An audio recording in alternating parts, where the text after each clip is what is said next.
What's going on, Oakland Raider fans? Welcome to the first official game recap from Dylan from the Black and Silver Way. And today is something that I didn't expect to happen, but it did. We get our first loss of the season, 14-19 in New York.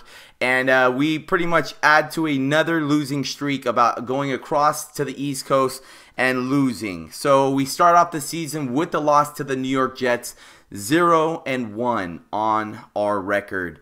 Of course, I'm not excited about this game. Of course, all the Raider Nation's mad. A few of you guys are like, oh, I can't wait for you to rant. I can't wait for you to rant. There's no need to panic. This was game one. This was a learning curve, and this was Derek Carr's first game. I didn't expect much from Derek Carr this game, to be honest with you. I knew that it was going to be loud out there. I knew Rex Ryan was going to be putting a lot of blitz packages on him, and let's face it, the whole game Derek Carr was getting blitzed constantly. First play, blitz. Second play, blitz. Third play, blitz. The next drive, coverage, blitz, blitz. I mean, literally, there was 2 blitz packages in each possession that we had the ball offensively.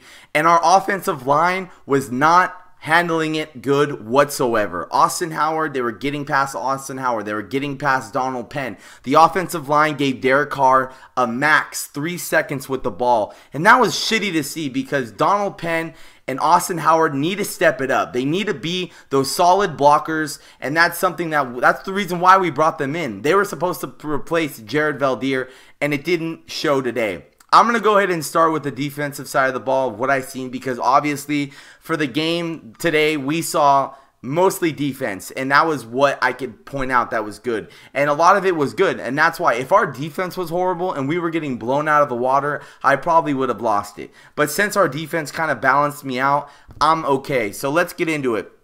Carlos Rogers, right off the bat, had a great game. He blew one coverage from Eric Decker on a curl route. Eric Decker also, he was a really good wide receiver today, honestly, guys. He had a really good game, and he ran like he was going to do a streak, and then he ends up cutting back, and Carlos Rogers lost him for about a 15-yard gain. So that's the one play that Carlos Rogers blew, but other than that, he was swarming the ball everywhere. He stopped the 2-point conversion. He was solid. Everywhere he was, he made a few tackles. I like what I seen from Carlos Rogers today. Charles Woodson played like the fucking veteran he is, guys. He got an interception on the second drive from Geno Smith, which set us up for a touchdown that drive.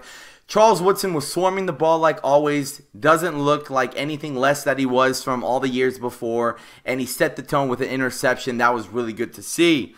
Seal Moore was the defensive player of the game. Seal Moore has a forced fumble on Geno Smith, ends up slamming it out of his hands. Khalil Mack and him swarm him, and he hit the ball out of Geno Smith's hands. He had some decent coverage plays, not bad. He didn't get burned.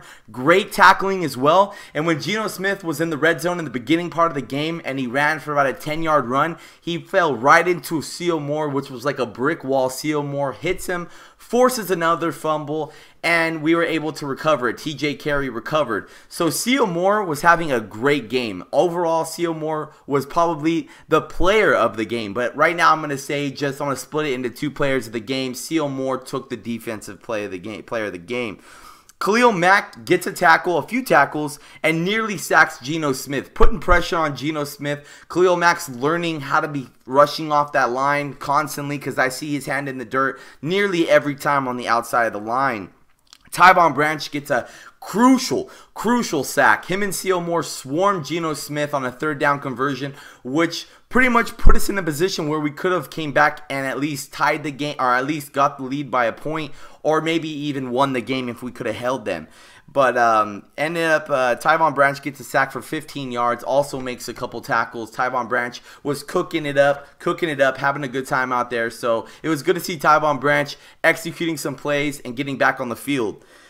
Tuck, Woodley, and Smith all on the line. We're doing a pretty damn good job. For all the snaps that they did today, guys, and everything, all the offensive slack that they had to pick up, they were stopping Chris Johnson as much as he had. Chris Johnson is looking like how he did with the Tennessee Titans. He's looking very good, like in the younger days, though, because during the last few years, he wasn't that good. But Chris Johnson looked like he was being pretty on his A game today. He was breaking through the holes really quick. He's a great running back, and they did a good job stopping him as much as they could. They didn't give up that big of plays. I mean, for how many plays they had to put up during the defense, I thought they did a decent job. I give him a solid C plus B. Miles Burris also, he had a few tackles as well, like how C.O. Moore did. Miles Burris was pretty much all over the field as well. I seen him on special teams. Miles Burris, they played him a lot today. So that's what I noticed a lot on defense. If I'm missing something, guys, sorry.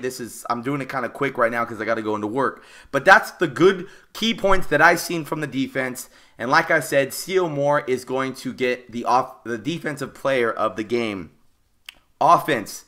Derek Carr was looking smart, conservative, a little inaccurate, but give him a damn break. This was his first game, and it was on the East Coast in the morning. He was facing a pretty damn good defense. I didn't expect the Jets to have that good of a defense, but that defense was putting a lot of pressure on our offensive line, our run game, and on Derek Carr. Derek Carr nearly threw about 2 interceptions. One interception should have been a pick 6, but luckily the rookie safety dropped the ball, and that would have been bad because there was a wide open field, and it looked like Derek Carr, that was honestly his fault because Denarius Moore was to the right, and he ended up throwing it off to the left, right to the damn defender. So Derek Carr got lucky in this game, in my opinion, with not throwing an interception.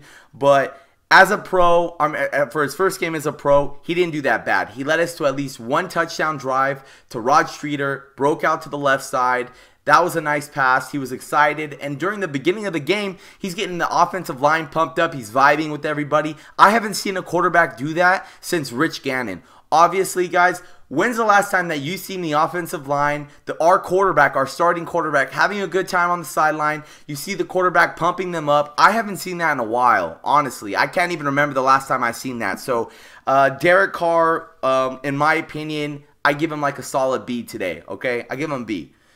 Jones, Drew, and McFadden sharing touches. Obviously, Jones, Drew has been starting and getting the first snaps, but it looks like Darren McFadden is getting put in every other possession or during half of our possessions. It looks like they're sharing touches, but pretty much they couldn't break a big run today. They were getting maybe 5 yards. I seen like a 10-yard run from Jones, Drew, but overall, the defensive line on the Jets was stopping a lot of it up the middle. We were getting 3 to 5 yards per carry. We even lost some yards, and it wasn't looking that good with the running game. Also, Jones Drew had a freak play, gets clotheslined really hard, and fumbles the ball. The ball flew up in the air, and Derek Carr somehow caught it. That would have been almost a freaking that would have been a fumble, maybe even a touchdown. We were right at R20. We were way back in the field. So Jones Drew got clotheslined. I don't think that was his fault at all. He's a small guy, and the linebacker literally clotheslined his ass. So it's not his fault that he ended up getting a fumble. Also, Rod Streeter also gets a few touches, makes some nice catches, and he also gets that first touchdown of the game for us with the slant out to the left side of the ball of the play, and he ended up running right in, flew right into the touchdown, setting the tone, threw the ball into the stands, which was nice to see. Carr actually moved the ball in the last minute of the game. We didn't do shit for the whole game. And finally, James Jones makes this incredible catch. The best catch since I've seen from Andre Holmes last year during the Chiefs game with the one-arm catch.